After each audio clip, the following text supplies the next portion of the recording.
3, 2, 1, go. Oh, sorry. Hey, everybody. Welcome to Easy Tarot Lessons. I am Dusty, and you apparently just missed the joke, but that's okay. Because I got Mandy and Sharon here.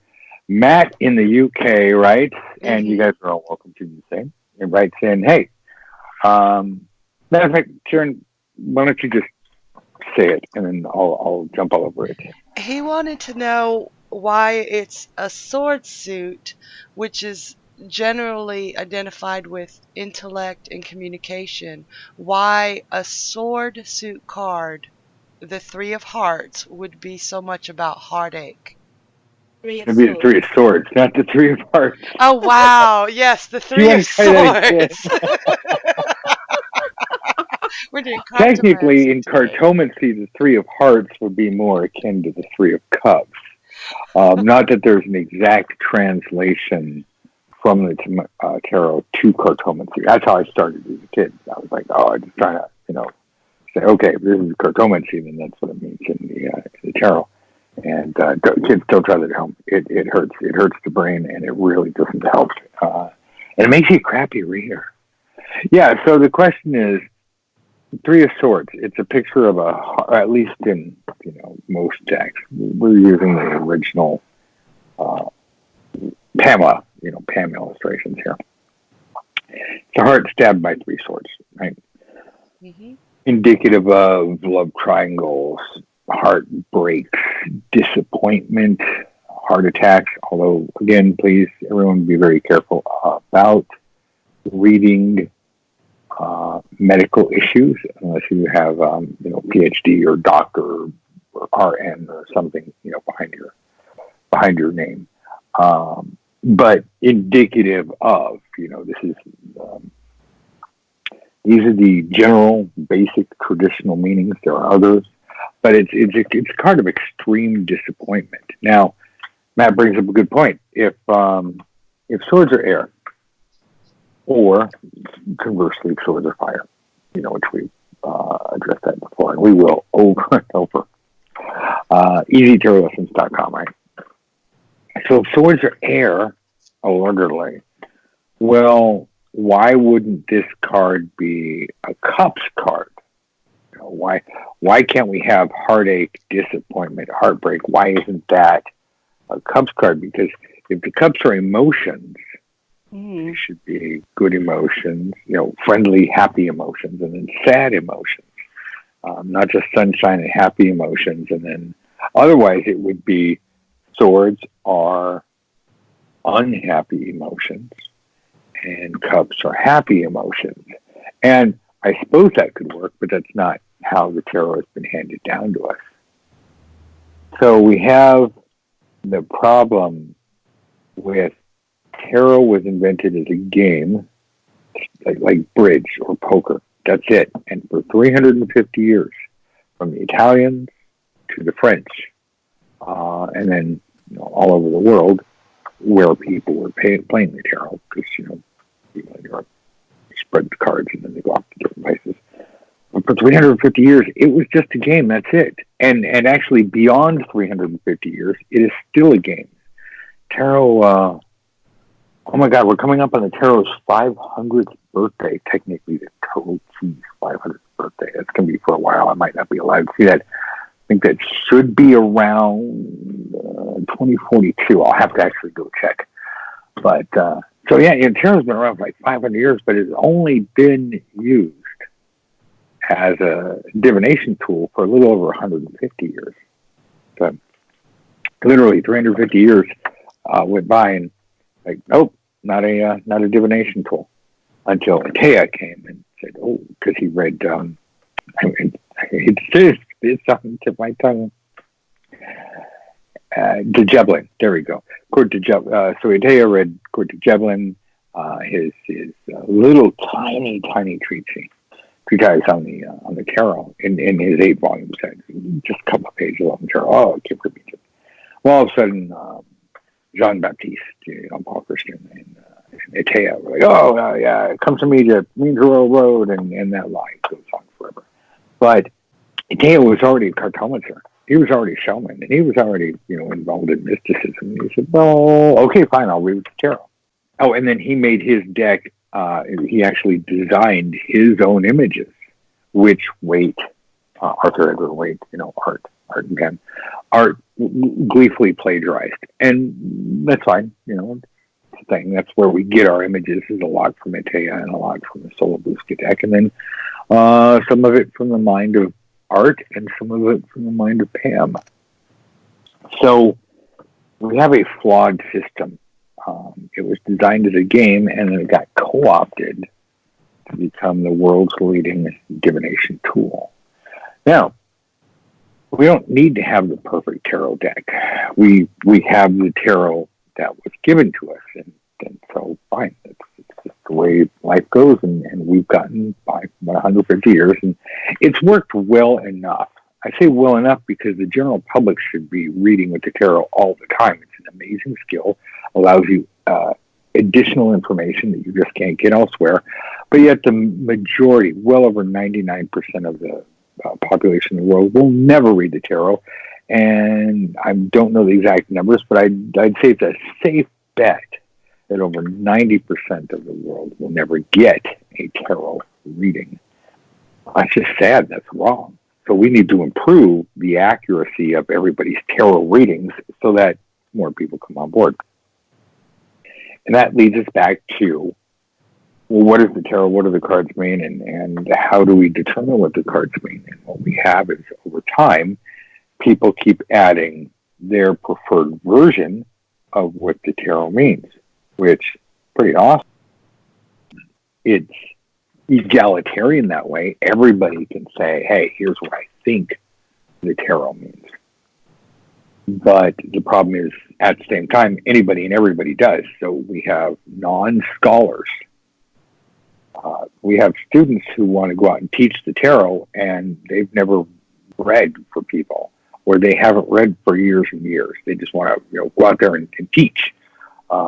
We have people who want to read for people, but they never really studied. We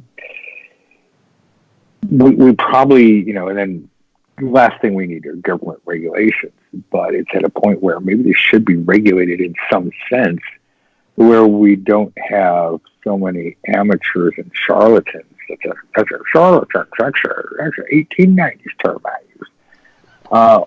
We got so many frauds out there that are ripping people off that our industry is in trouble. So, enough of that. Point is, how does all this have to do with card meanings, right?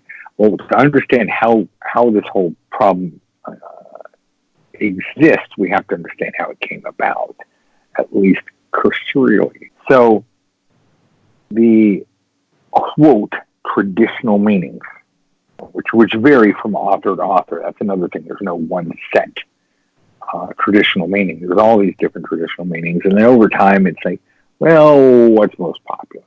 So all these, imagine a rope that is fraying, except backwards. All of these traditional meanings kind of coalesce into, well, what's really accepted because it's popular, not because it's scientifically accurate.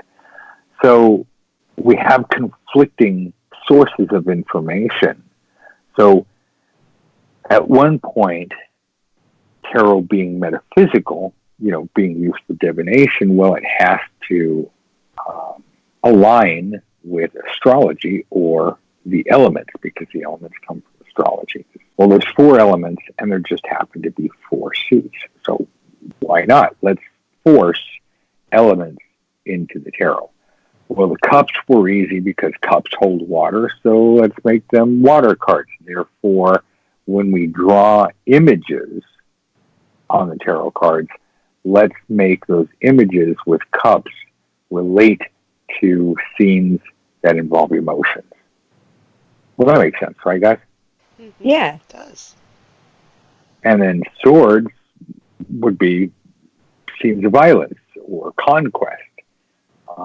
And coins would be, well, wealth.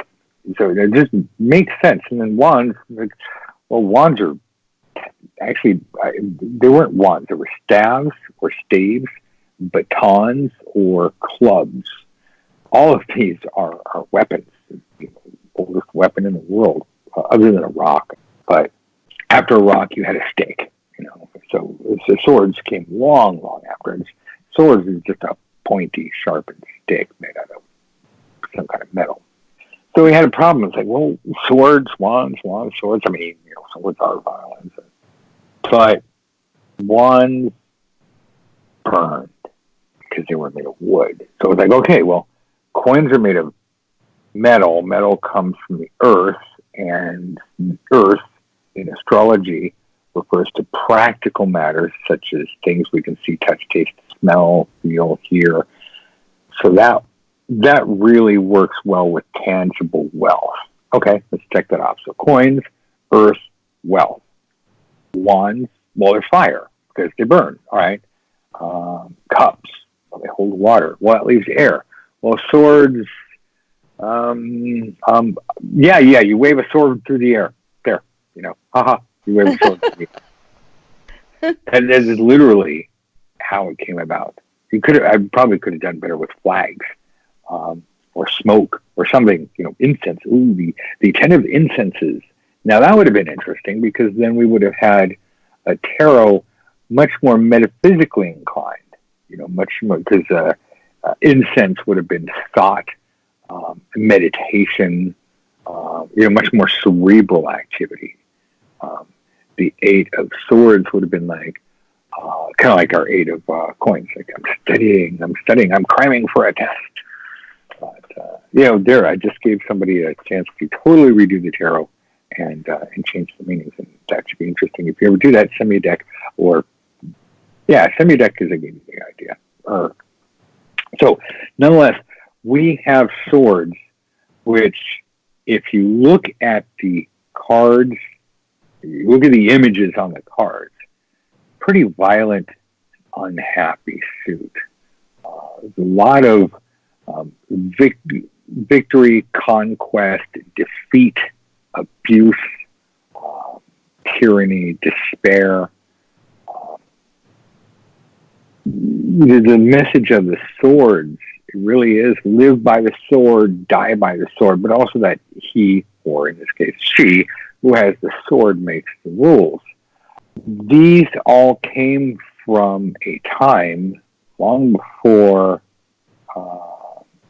Chinese invented gunpowder about a billion years ago, but the Europeans really didn't didn't use it as weapons. So the sword and the spear, which came on. Now we go back to wands, but the sword really was accepted. It was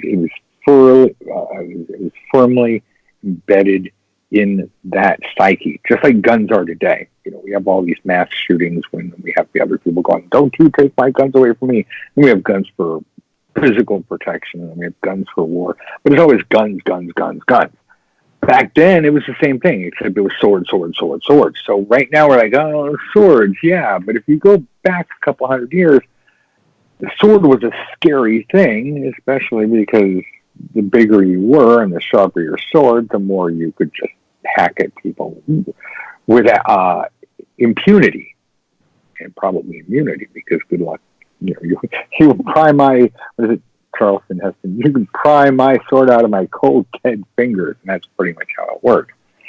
So when we look at the suit of swords, it is a suit of violence. It is a suit of like, wah, wah, kind of bad news. If we look at wands, we have some disappointment and challenges, but we have some interesting victories. But again, wands represent challenges, not outright defeat.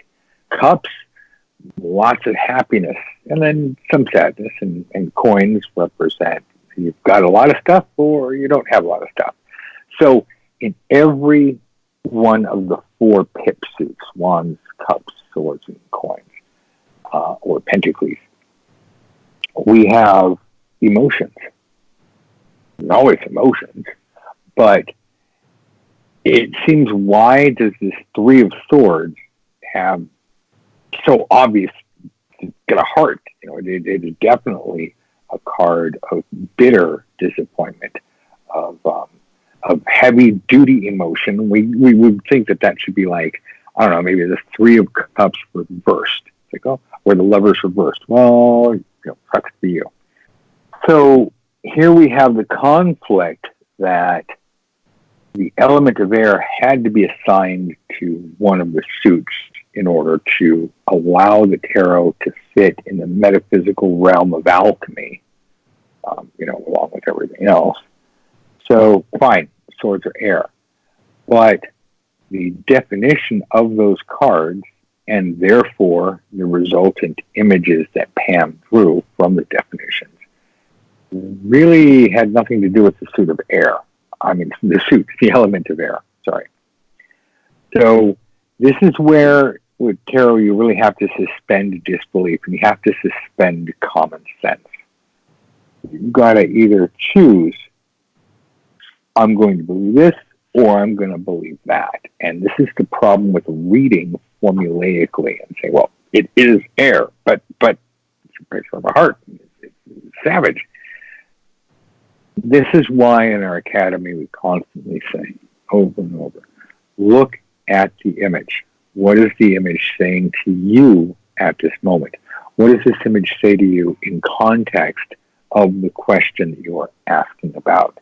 If we try to stay with the formula of swords are air, and three of swords is air, or we go, wow, it's a heart, so it's got to be heartbreak, or it's a 3, so it's got to be fertility.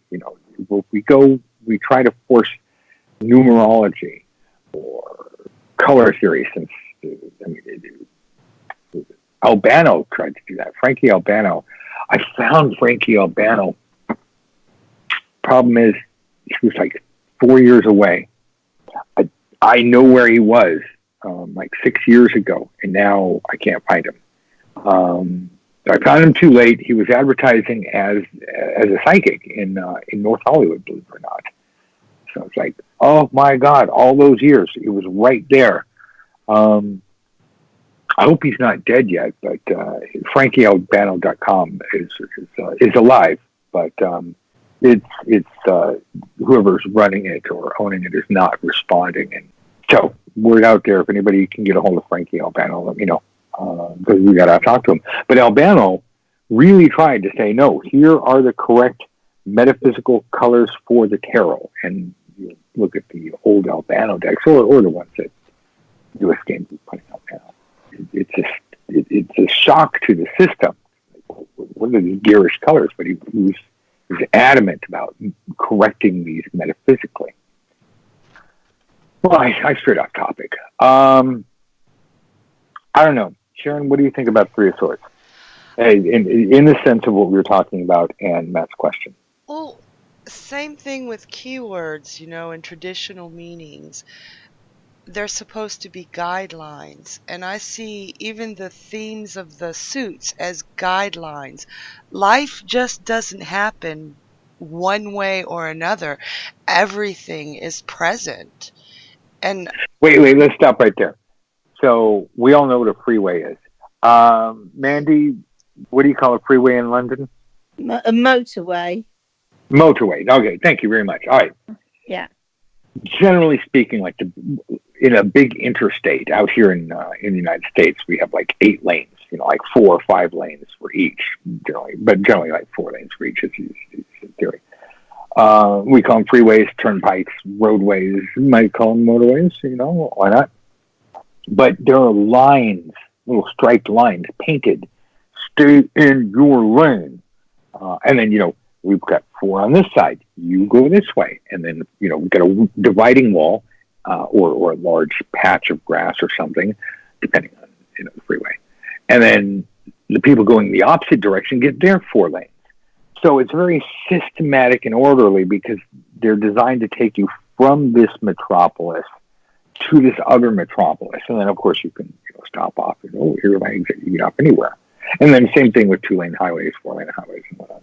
But the point is that these things have lines painted down the road, and you're supposed to stay in your lane with faster cars going on the left, in the left lanes, except, I think the current speed limit is generally like 75 nationwide or something. And then, 55, 65, depending where we're at. Don't quote me on that. Don't say, hey, I drive 90 miles an hour because Dusty said this. Well, the point is that those are rules.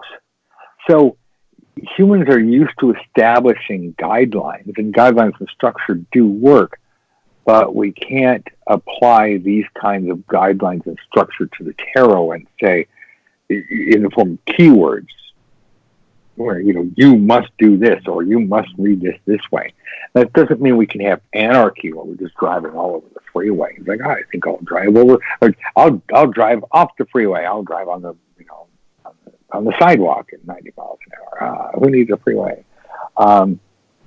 We can't have total pandemonium. There has to be, the rules of common sense.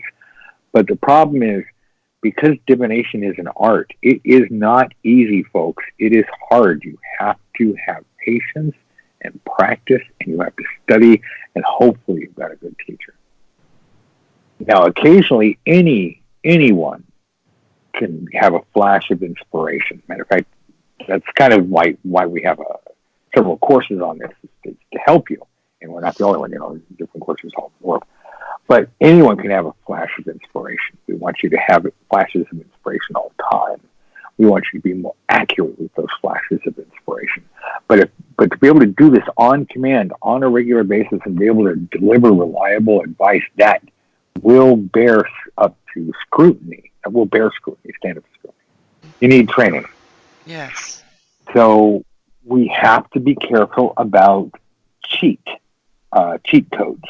Or cheat sheets. Cheat codes and cheat sheets such as keywords, Sharon.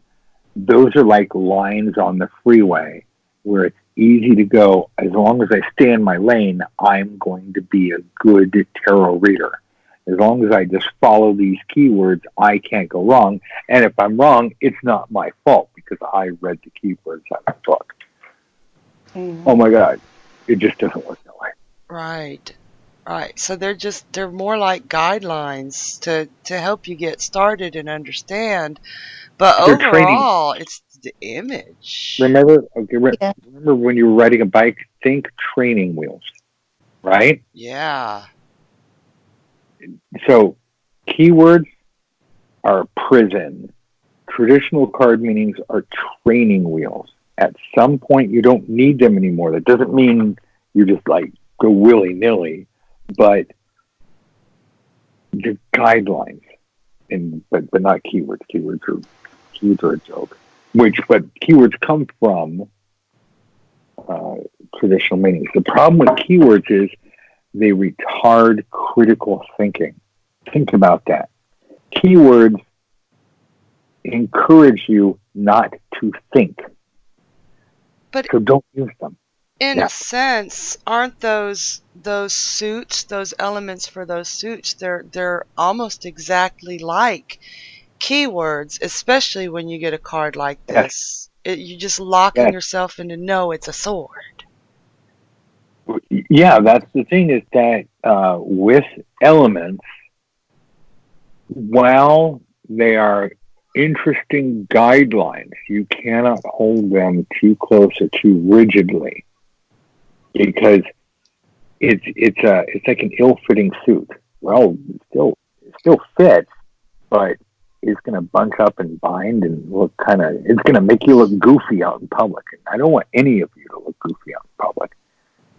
So trust your intuition first, but use these tools to learn how to trust your intuition. And that's why we're constantly focusing on exercise with the occasional game.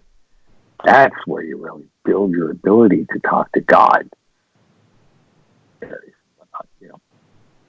Keywords will stunt your growth, just like smoking. Don't smoke. Mandy, yes. What are your thoughts on this Three of Swords being air? And you're out there in the streets doing this every day. Yeah. Well, I have to say, for me, this particular card is one of my dreaded cards to come up, because I really struggle to get any meaning out of this. other than heartbreak or, severe disappointment or whatever. I really, really struggle with this one because the image is so bold. But obviously, you have to always look at what the question is that it's relating to. And, like, for example, it could mean if the question lent itself to it, it could mean embroidery. Yeah. Or Oh, it sewing. could totally. It could. And Which has got, like, this is why. Yeah. I'm sorry. This is why God invented the Celtic cross spread. This is why we have tarot spreads, because I wish I could reach out there and smack all these people's heads together like they do on the Three Stooges, like little coconuts, and say, "Stop reading 1, 2, 3 card spreads. Stop it! Stop it!" I'm still trying with the Arnold thing. That you don't get any context. Yeah. Now, if you have the Celtic cross or any other large, well-designed spread that gives you a clarity of exactly how this card position helps to answer the question. Listen to that part again. I've already said it. I'm not going to say it again.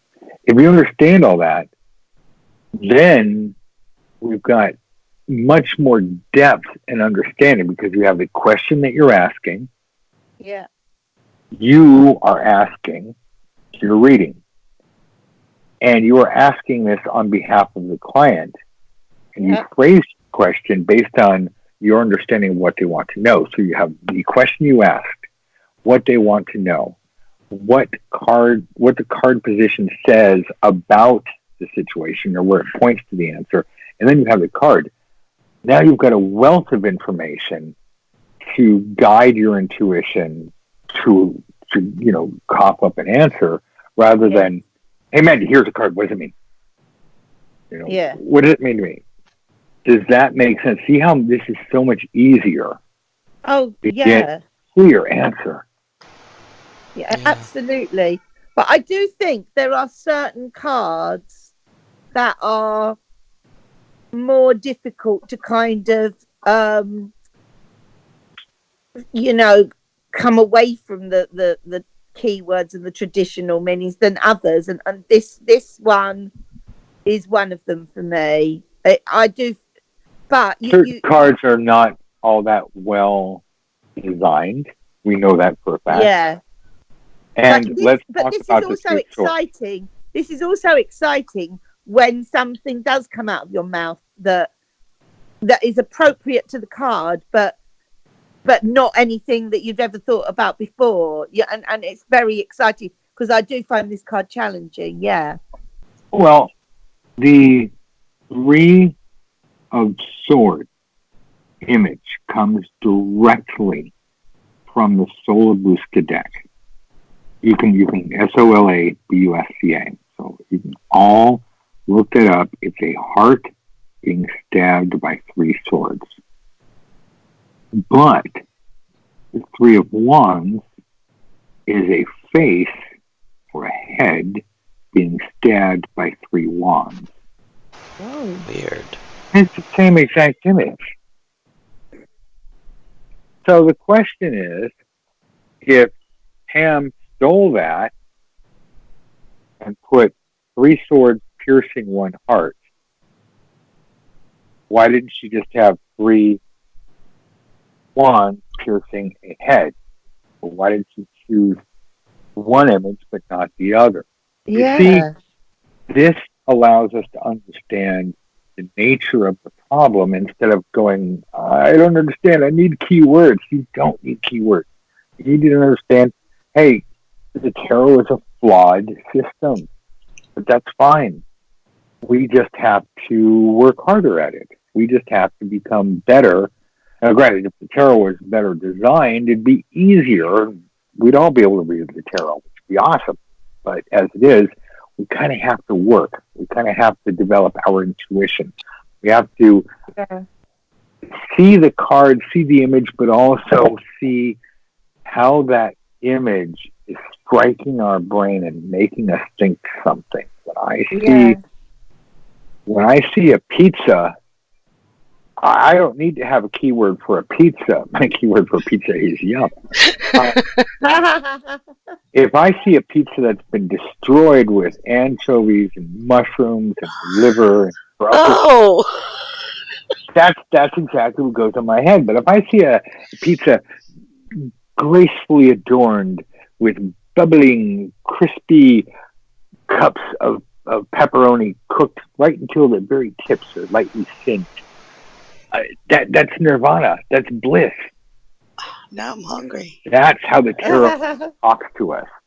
We don't need keywords for pizza. We don't need keywords for tarot. And I wish I could get people off of the keyword crack pipe because Yeah. it is an addiction and all it does is hurt people.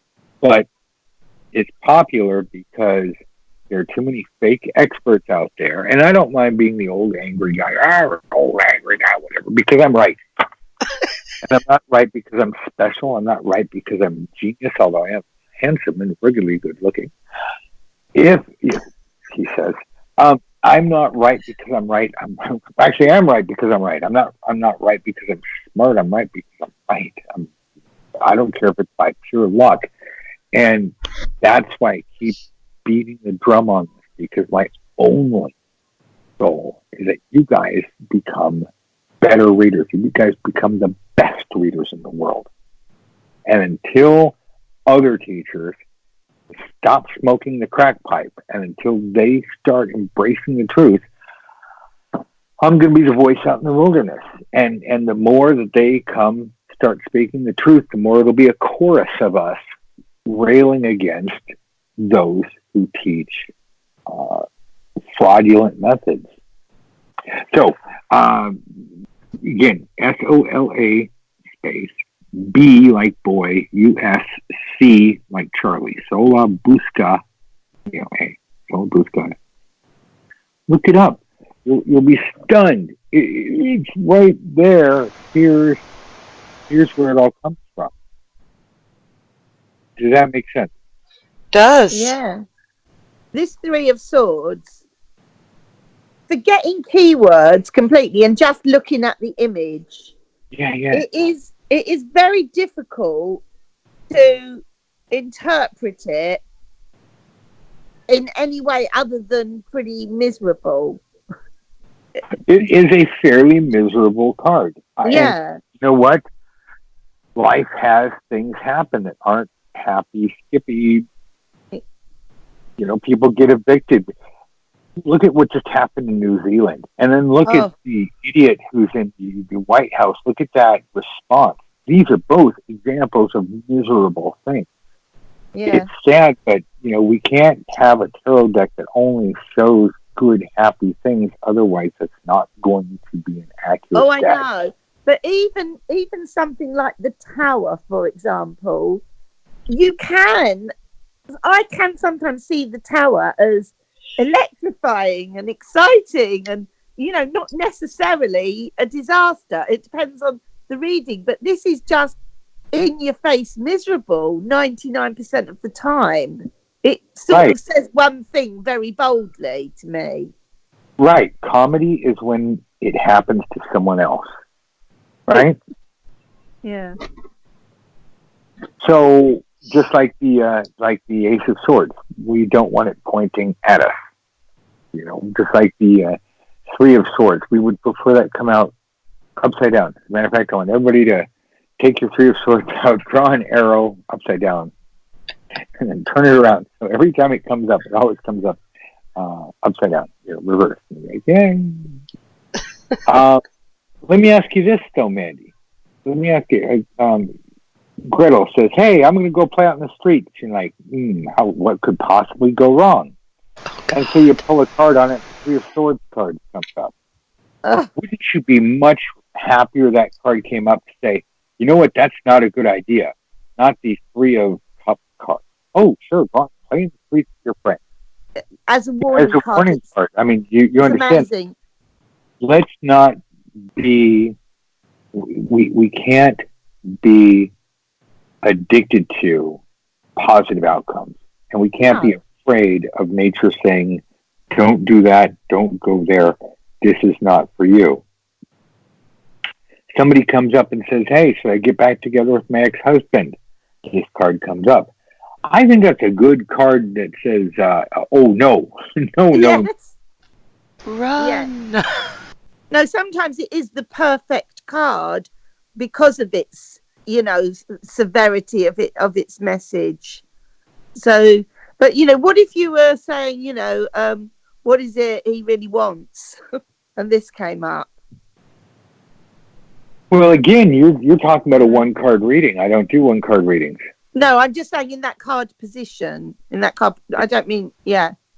In which card position? Say in card position 9 in the Celtic Cross.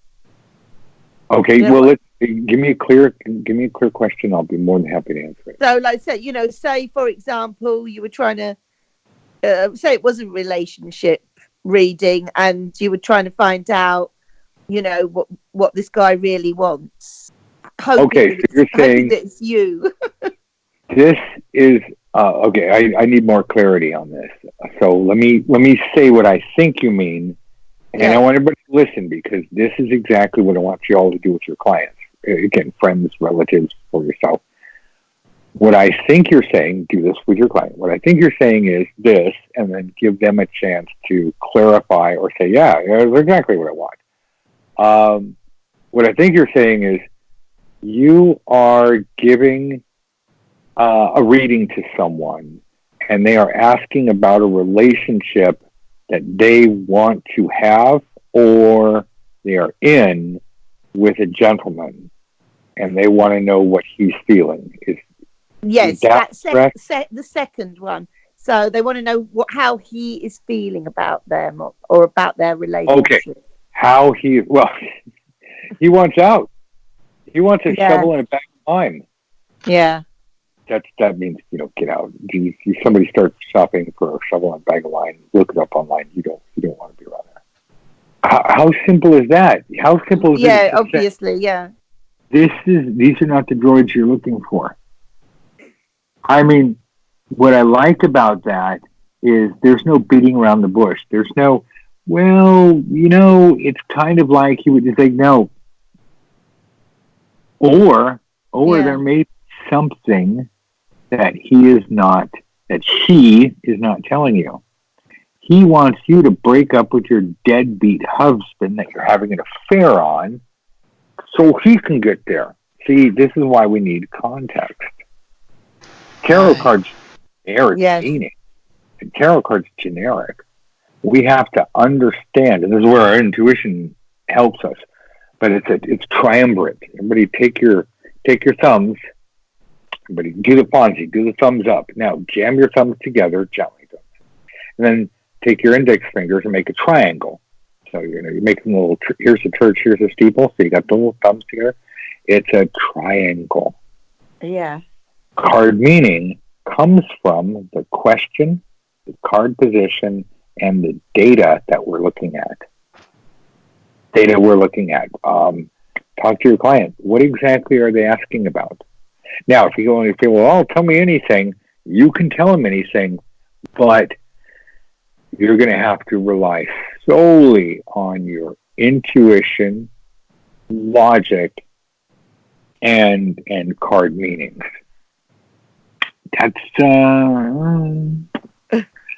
Those readings aren't going to be quite as good. But if you have a client that will work with you, you don't need their life history, but if you have a client that will work with you, you will be able to give them accurate, detailed, specific advice that helps them. This is if you're doing your job properly. That's the whole point of this doing. We're not mentalists. We don't. I don't even like talking about mentalists. Right? I mean, they're great for entertainment, but they have nothing to do with what we're doing. So it's apples and oranges. Does that make sense, Mandy? Completely, yeah. No, completely. So, I did give a bad example, actually, but yeah. That's okay. It happens. Yeah. It happens. But for every good or bad example out there's somebody out there who got something from that. And that's all that matters, right? Yeah. I will say one thing in favour of this card, though, it's, it kind of does make a bold statement, and especially if you have got, the luxury of having the client in front of you and they can see the card for themselves. So so do you know what I mean? It's like they can see that it's kind of not good. It speaks rather clearly. Now we do Yes, have it does. Yeah.